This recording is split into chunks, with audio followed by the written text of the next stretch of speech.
Even though you had nothing to do with the last several, and everybody's been talking about Game 7s, is there a different kind of relief tonight on your end? And how did it go from an overall standpoint, from an emotional? Well, it was a very emotional game, for sure. At any Game 7 that you enter into, there's going to be emotion, ebbs and flows that go within the game. But again, we talked about Game 7s, and you guys wanted to talk about it a lot more than I did, obviously, because that makes your job easier when you can look at statistics and whatnot and say that we did this or we haven't done that. Well, every year there's a turnover in players on every team, and I think it's totally unfair to categorize every year that players or teams haven't had success, because a lot of the players that were there or are on the lineup now that you're criticizing or challenging aren't even on the team. But again, that's the responsibility that comes with the organization, and we don't shy away from it. We've said that before, and we're not going to ever.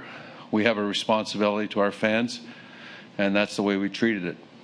And we worked hard, and we played very well for probably 60 games of the season to get home ice advantage, and nobody can take that away from us.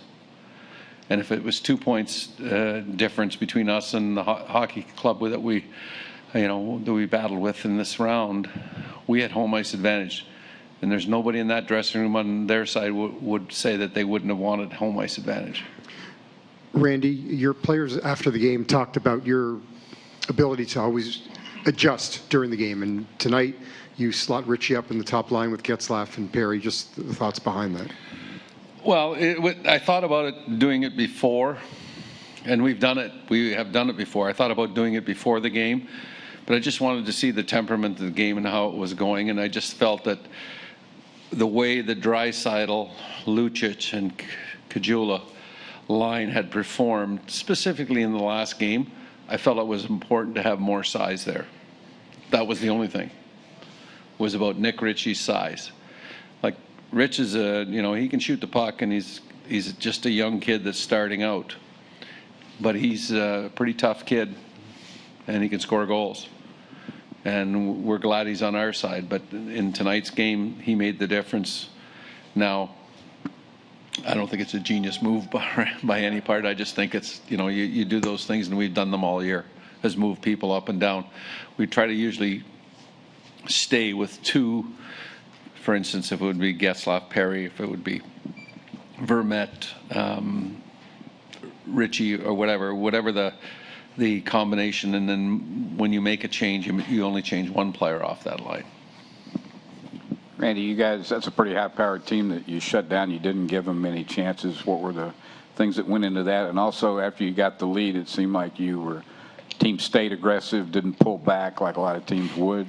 Well, I think that the turning point in the game for us, and this is only a short window that I've been able to, review what just took place, is that our fourth line went out, and that was Nate Thompson, Jarrett Bowl, and Wagner, and got us a grind shift in the second period. And then every other line after that until the end of the second period followed that up. And we kind of had we had them on the run, as per se. And we were out changing them, and we had some momentum swings, and our crowd really got into it.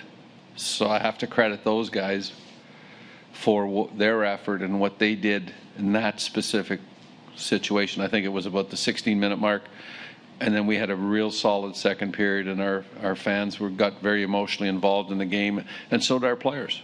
But we did it the right way.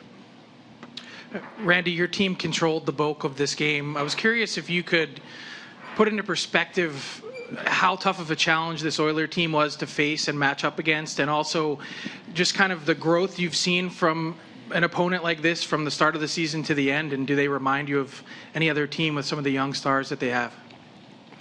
Well, obviously, if you go 7 games with a hockey club and you lose the first 2 in your building, they've done a lot of good things over there, and they got a lot of talent. They got the most dynamic young player in the league right now.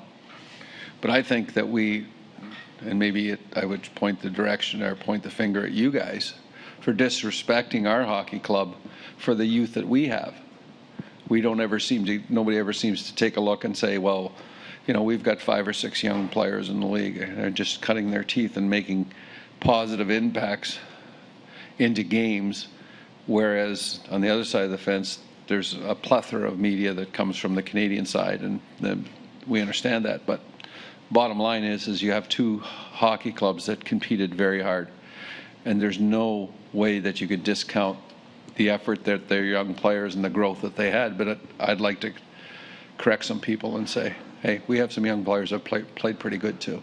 Randy, Todd was just in here, and he was talking about his team, and he said after the game he looked around the room and he saw a group that was a little tired, banged up, and a lot thinner than when they started the playoffs. What did you see tonight when you looked around your dressing room after the game? Well, I didn't stay in there that long, to tell you the truth, because I think that the dressing room is their sanctuary, and I know that I've been in our room and we're beat up. We're people have bumps and bruises. I know I get the reports from their medical staff. The playoffs do tend to take a pound of flesh off of every team. And it's always important that you get proper rest, proper nutrition. And we try to sell a program here that states a bunch of different things to play in the NHL playoffs. You're going to have to do, there's 20 things that we list. And we list those and we make sure that they pay attention to them. And they're not going to do every one to the T, but if they could take 10 of them, we could get 50% of it, we think that's a huge, huge advantage. Randy, you mentioned the youth of your team, and one of your young players, Shea Theodore, had a tough moment on that first goal. Did you address him on the bench or in intermission to Didn't talk say to a him word about to that? him. In this situation, how are you going to say a word? He came out, and in reviewing it, when I reviewed it between periods, he probably should have went out the other side of the net, but he came out the same side as the puck was reversed, and he got caught. And they made a good play and slapped his stick and put the puck in the net. Surprised our goalie, whatever. But as you saw, that one goal in our minds, and that's what our mandate was, is that whatever happens, we're not going to change what we do. And we've been through some ebbs and flows in this series, and you have to credit our players with sticking to the program, buying in and saying, hey, we know we're a good hockey club, and we can play with most teams that we've played against throughout the course of the season. And in the playoffs, if we get into a long, drawn-out series, we think that we can have success. Now, I'm sure every team feels the same way. Now we're down to the Final Four. And you mentioned the Wagner, Bull, Thompson line, their shift in the second period. They got a lot of time in this game. Was that because you wanted to keep lines fresh or as a reward for their play? Well, I just think that the addition of their line and the mass that they make up, that they put a temperament on the game that we would not be pushed around. And it was simple as that.